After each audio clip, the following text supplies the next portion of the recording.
तर मराठा आरक्षण प्रश्नी आंदोलनाची पुढची दिशा ठरवण्यासाठी आज अंतरवाली सराटी इथं बैठक होणार आहे आणि आजच्या बैठकीत मराठा आंदोलनाची पुढची दिशा ठरवली जाणार आहे। तर भाजपचे नेते आणि मंत्री गिरीश महाजन आणि पालकमंत्री संदीपान भुमरे यांनी काल जरांगेंची भेट घेतली आणि भेटी दरम्यान महाजनांनी जरांगेंना 24 डिसेंबरचा आग्रह धरू नका अशी विनंती देखील केली आहे। तर सचिन बडे आमचे प्रतिनिधी या संदर्भात अधिक माहिती देण्यासाठी आपल्या सोबत जोडले गेले आहेत। सचिन, जरांगेंनी सरकारला 24 डिसेंबरचा अल्टिमेटम दिलाय, पण उद्या एक महत्त्वाची बैठक पार पडणार आहे। आज ही महत्त्वाची बैठक पार पडणार आहे। काय या बैठकीत जरांगे म्हणू शकतात?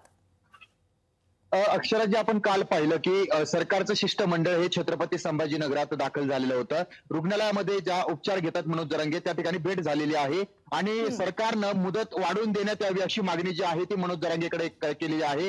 मात्र मनोज जरांगे पाटील यांनी आज अंतरवाली सरटी या ठिकाणी महत्वाची बैठक बोलवलेली आहे। यामध्ये हजारो मावळे म्हणा किंवा आंदोलक म्हणा सहभागी होणार आहेत। या बैठकीमध्ये महत्वाची चर्चा होणार आहे आणि यानंतर या बैठकीचा उद्देश हा असणार आहे, सरकारला मुदत वाढवून द्यायची की नाही, आणि जर मुदत वाढवून द्यायची नसेल तर मुंबईला जो काही आंदोलन घेऊन जायचं आहे, जो काही मोर्चा घेऊन जायचा आहे त्यासाठीची ही तयारी असणार आहे। यासाठी स्वतः मनोज जरांगे यांनी डिस्चार्ज घेतलेला आहे आणि अंतरवाली सराटीमध्ये आज ही महत्वाची बैठक होत आहे।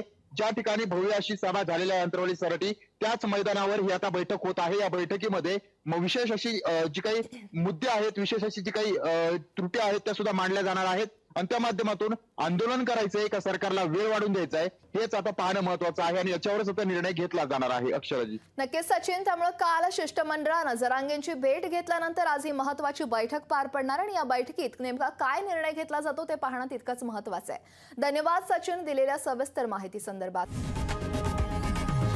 लोकशाही मराठी ऐका, पहा, जागरूक रहा।